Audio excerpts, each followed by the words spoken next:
দর্শক, বিরতির পর আবার ফিরে আসলাম। আমরা কথা বলছি ডক্টর ইউসুফ আল মামুন, আর আমাদের আজকের বিষয় বয়স্কদের বিভিন্ন স্বাস্থ্য এবং তার সেবা। আসুন আবার কথা বলি ডক্টর মামুন। আমরা আজকে কথা বলছি বয়স্কদের বিভিন্ন বিষয় নিয়ে, না? আমরা আমাদের হাতে মনে হয় একটু সময় আছে, এর মধ্যে আমি একটা ইম্পর্টেন্ট টপিকস, আপনিও সাইকিয়াট্রিস্ট, আমি সেই হিসাবে আপনিও হেল্প করতে পারবেন, যে ডিপ্রেশন। আচ্ছা আচ্ছা, এই যে আপনি বলছিলেন যে আমাদের দেশের লোকজনের মধ্যে সুইসাইড রেটটা কম, সুইসাইড রেট অনেক কম কারণ আমাদের একটা ধর্মের একটা ব্যারিয়ার আছে, কিন্তু ডিপ্রেশন কিন্তু ঠিকই অনেক বেশি। আচ্ছা আচ্ছা। সো যখন আমরা রোগী দেখি আমাদেরকে সবসময় রুটিন স্ক্রিনিং করতে হয় যে তার ডিপ্রেশন আছে কিনা।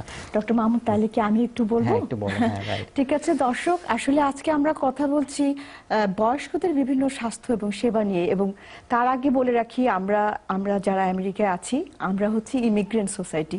আমাদের বাবা মারা আসছেন দেশ থেকে, আমাদের শ্বশুর শাশুড়িরা আসছেন, আসার পর এখানে বিরাট একটা কালচারাল শকের মধ্যে পড়ে যাচ্ছেন।